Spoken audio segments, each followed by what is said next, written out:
After a disappointing loss to the Nate Ooks last weekend, the Rustlers women's basketball team was eager to get back in the win column and prove that losing won't be a habit for the squad this season.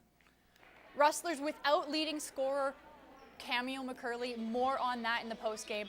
First quarter though, Jenny Tanata going for the three-pointer. She doesn't get it. Rustlers recover. The green and white trying to get an early lead, and they've struggled in the beginning as of late. Rebecca Burns though pops up here and she downs it for two. Augustana not wanting to let this slip away early on. Amanda Stonehouse floats it over Amber Irvine to Sydney Purdy, and this was one of her 7 points of the game.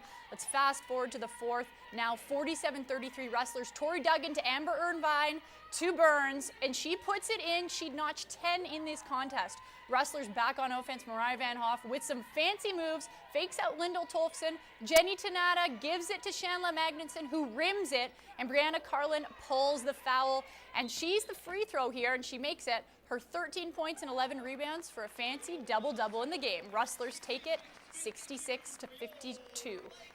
Now, after dropping 5 spots in the CCAA standings because of their loss to Nate, the women improved to 9-1 and stay in first place in the ACAC. As we mentioned earlier, Rustlers' leading scorer Camille McClary was out, and Coach Chris King made a statement about her condition.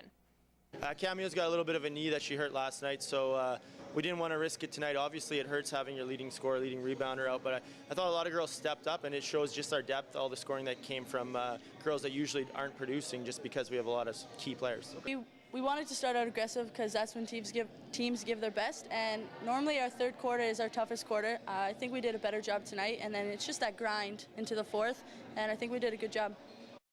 Now, coming into this weekend on a 3-game losing streak, the men's basketball team was trying to turn the tides, and what better opportunity than against Augustana, who currently sits at the bottom of the ACAC North Division.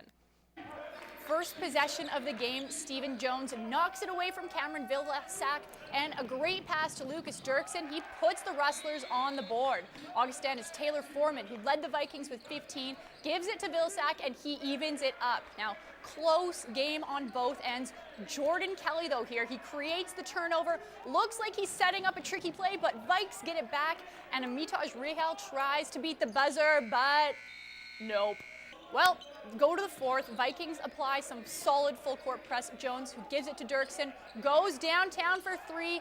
Evan Halick getting some love from his teammates as he would notch 23 in the win. This win improves the Rustlers to 4th in the North Division. It's been a tough start to the season for the men, so these were big wins for the Rustlers. It's what we needed, absolutely. You know, we knew that we played some of the stronger contending teams at the start. Augustana was for full value for the competition tonight. I mean, they're in a similar situation as us. You know, they're needing the wins as bad as we do, so they were game tonight. Fortunately, our defense stood tall, and we held them to relatively a low number of points, and I think that's what made the difference tonight. Yeah, it's huge. It's huge. First sweep of the season, so we're feeling nice right now. Coming into the bye week, so we'll be refreshed for our next 2 games against Kings. So hopefully we can finish this semester on a good note.